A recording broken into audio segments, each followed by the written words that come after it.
What's good, guys? Charleston Team COG coming at you guys here with a local report from this past locals I went to. And if you guys haven't paid attention or didn't, look on the community tab, I ended up pulling 3 ultis. This third ulti is just in my Crusadias. At the moment, I didn't feel like pulling it out. But 3 ultis. I pulled 1 ulti Book of Moon and 2 ulti Rafflesia, and that is just unheard of, considering how bad luck I have. I mean, just look at the beauty of these cards. I don't even like Book of Moon, but just beautiful. And Rafflesia is just gorgeous. I'd much prefer this to be a Dweller. But beggars can't be choosers, and trust me, I'm a beggar when it comes to pulling good cards or high rarity cards. So anyway, we went there this Saturday to play in the locals. We had a small enough locals, I think six man twice. Yeah, we played 2 tourneys. The first tourney I played Fire Fist, which is the local report that's going to be today, and then the second tourney I played Crusadia, in which that'll be another local report for further down the week. If you guys are enjoying this deck box right here, this beautiful deck box here, you will have a chance to win your own in a giveaway. We're going to be doing the Mortifier deck box here.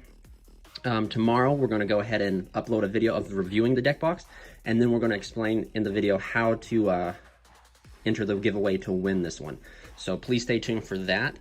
And yeah, without further ado, let's just go ahead and jump into the deck discussion. So we'll go ahead. We won't talk about my side deck. My side deck just kind of, This is some of the cards I had sided. We won't go into them in pretty detail yet. We'll just go ahead and talk about, like, cards and matchups, I'd say. And, like, what cards performed, like the standard old, typical local report. This will be the first one since the plague hit, so let's do this, guys. Let's get right into it. So your boy here ended up taking, Fire Fist, 2 locals. I mean, I spent the entire plague building this deck, and I was like, I need to go play it. So we went to locals, and I decided to play it. We'll have a few feature matches coming up. I'll have like a round 1 against World Chalice, and then like my round 1 was World Chalice, my round 2 was Dark Magician, then my round 3 was, I think it was only 3. Yeah, it was only 3 rounds. It was against Zombie Eldritch, which ended up being a draw, but then the tiebreakers were in my favor, which bumped me up to first. So yeah, so like without further ado, let's just go ahead and I'm not even gonna, like, you got the profile still stay the same. I think for the most part, if you guys watched like the deck I built during quarantine, the only thing I changed was I cut where'd he go? Okay, I cut 1 red Resonator down for a Monster Reborn. That's essentially it, but this deck is very crazy. In the World Chalice, like, you guys will just have to check it out. In the World Chalice match, like, 2 heavy combo decks just duking it out. The worst enemy in that is Time. Time really got to both of my opponent and I, but you'll see that coming up. But for most part, I want to like talk about, for instance, the extra deck real quick and go into the discussion. I played against World Chalice, and World Chalice actually, like, this card is phenomenal. It performs so great throughout the day, and I never thought I'd ever use it. But this is Cardinal, and this is essentially our rank 4 that allows us to shuffle back 2 cards, pretty much, and recycle our own resources. So have the ability to bait, like, since you're playing against World Chalice, have the ability to bait their Gamma Seal to where it cannot negate anymore, and then using Cardinal to shuffle it back is just super strong. And removing the Waterfront altogether, too, is just very powerful. And something else to note about this deck is what makes this deck so strong is, so it's like it combos off like a deck that will set up an infinite negate board, but it only ends in like 2 to 3 interruptions at the max. But it's not that, it's the grind game. It's like, and something that people don't even realize, like even I didn't realize, is there are certain like 1 cards, like in like later games, like Raven. Raven can just get you going. Like if you haven't used Raven already, like Raven will get your engine going again, and then you can just, like you can, as you guys will see in the Eldritch match, like Raven, like all it takes is a Raven to get you back in the game. And then like, the deck is very susceptible to hand traps, and then at the same time, it's very not. The worst hand trap that can hurt you is not Ash, but it's like Effect Veiler Impermanence, that Moonlight and Chill card. But the fact, like, this card, like here also, like Elephant, I have told Harley, tell you guys, Elephant is essentially like the Lantian Prince for our deck. And some people are going to probably, fanters out there will argue with me and stuff like that, and you have the ability to, but this card does 2 things. This card has the ability to start your plays by extending, so it's a Stender, as I said in the profile, and then it has the ability to search yourself, your Eland or your Panda, which is just super powerful. So it's almost like Syndragoons, Adragoons. So if this card gets stopped on summon, it's kind of rough. But without, like, it's just the best way. That's the only way equivalent in this deck. This is essentially the deck's Netivis. But Back onto Cardinal. Cardinal is just super powerful. You get to shuffle back those traps of Eldritch. You just get to shuffle back, which is really, really good. Outside of that, like, so in this tournament, I forgot to play Dweller because I was thinking I was going to buy one. I totally forgot to buy one. So I didn't have Dweller, but you 100% should play a Dweller. But to talk to you about an engine that really unperformed that I'm probably going to cut is actually, I think that's it right there. I think that's all of them.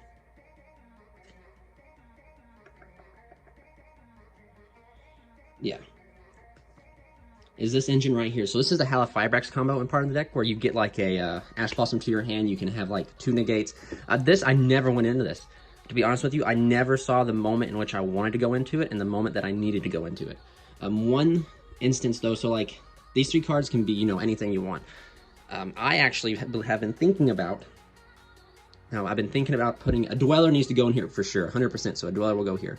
I know people are not too fond of like the 6-axis, but like Vulcan is just so good being able to recycle stuff and solve problematic cards. And then the Horse Prince, like this deck without the Horse Prince, I mean, even some of your most veteran Fire Fist players will tell you that they think that Horse Prince is the best route to play this deck, and I don't believe that, but there's a reason behind them saying it, is because the Horse Prince route gives you just so much advantage, and you can still put on like a few disruptions with Horse Prince, and most of the times with Horse Prince, you're not going into like Elin or Panda, you're going into like Apollousa with a set Cento, so like, this is really good, but this like Halafibrax package, which of course, like, you know, I was just tinkering around with playing, I don't think so. I think for sure we're going to put in a Dweller, and then maybe put in like a Chakanine and a Drynet maybe. So then we have the ability to make, you know, another form of interruption on top of everything. But then, like, you know, hindsight, if I put in Drynet, I might as well put in a Tiger Mortar and then like drop Swan away, because Swan's just a watered down Drynet, and if I'm going to play the real Drynet, there's no need to play Swan. But that's, you know, it's definitely up on the table to test. I do like these guys. I don't think I will cut these guys. I know some people move away from them, but like Horse Prince is just so strong. And then like the follow-up, like turn 3, when you search like Spirit, you can go into Vulcan, and then Vulcan can just target a card and bounce a card back. It's super good. And then like, and during the turn, I got Spear Moded twice in the same game. That's how grindy this game was. I bounced back his Spear Mode, and then his Golden Lord, and then attacked.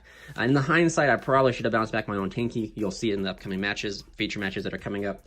But, you know, nothing like really else can be said. Like, I just really enjoy Horse Prince, and I really like the way that Horse Prince and Vulcan contribute to the deck. But these guys did absolutely, like I said, I actually went into Horse Prince and Vulcan. I didn't go into either one of these at all. But if either one of these was like Chakanine Dryden or Dweller, I definitely would have made them, because if you go through the Horse Prince route, like I've said, you're locked, you can't summon level 5 or higher, so like, you're trying to put Apollousa out with as many interruptions as you can. So I mean, Apollousa with the Dweller and a Cento set, or Apollousa with the Dweller, Cento, Fire Fist, because you have to have a Fire Fist monster in order to activate Cento. Or you can do like Dweller, Dryden, Cento. Like, I mean, that's still like, that's crazy. That's better than this, essentially. So these guys will probably come out for Dweller, Chakanine, and Dryden. And then again, like I said, if Dryden comes out, I might cut out the Swan. But then again, if you really think about it, Swan is really good in time. You pop Swan down plus a Dryden, you have 2 pops, even though Swan can only pop during the battle phase. But I mean, that's still something to, you know, like, still nothing to kind of wash aside. But that's it for the extra deck. Main deck, the main deck performed phenomenally, guys. Like I said, like this card is 100% the Netibus of the deck, in my opinion. This card just does so much. This guy right here is just phenomenal from rank and rank 4s, and then Raven. Throughout the entire combo, guys, throughout the entire day, I opened the this card right here. I opened the 2-card combo that gets you plus 11 so many times, and it was just so upsetting because the times that I opened this, I had lost the dice roll, so I had to go second. So, come to find out, this deck can really break boards, thankfully to Tiger King. Tiger King and like Cardinal just allow you to rip through boards very easy. But outside of that, like outside of opening these 2 all the time and this guy just being phenomenal, you know, like you'll see in the video coming up, I was able to do the Tiger King loop with Bear. Like, you know, like the deck just performs so phenomenal. Elin, like I said, Elin, this is one of my favorite cards in the entire deck. I always wanted to end on Elin, except for when I was forced to go the Horse Prince route. But another thing that I've noticed with this deck, like, as veteran players know, you have to have a Fire Formation card. You have to. If you don't get a fire formation card in your hand, you're not going to be able to play. Actually, you guys will notice in one of my videos to start out with, I start out my turn summoning Red Resonator, making the bear, going into Horse Prince, and essentially my hand was full of monsters. So I was going nowhere regardless. And he ends up ashing my Horse Prince, but that's fine because I was going nowhere. Like, even if I got my Rooster out and got a Search, I still had no Tinky, still no Fire Formation card to go off. So, like, this deck is very combo-centric in the sense of you need, like, outside of Raven here being, like, the ability to grab you any Fire Formation, all the other combos, I would say, like, such as, like, Dragon, or, like, these guys right here. Like, so this right here is a combo if you happen to open a Fire Formation. If you don't open a Fire Formation, this guy's isn't anything. But this is, like, so, like, if you go, like, right here, this is a 3-card combo because you have the ability to combo off using this to send this. That's where this is probably can be the closest thing to being, like, described as a weaker Netivus, as it requires a formation. Whereas this combo right here, this 2-card combo, does not require a formation because Raven gets you the formation. But, like, this right here, you have to have Tinky. And then also, I've noticed, like, it's very, very close. So, like, you only want to open, like, these guys in your hand. So, like, if you have Elephant, the only guys you want to summon off Elephant are these guys. There's not really any other card that gives you any advantage. Like, Dragon doesn't do anything. This guy, I mean, if you do summon this guy, at least you get into the graveyard. But, like, outside of that, like, you really don't want to summon anything. These two are just the best targets to summon off of the Elephant.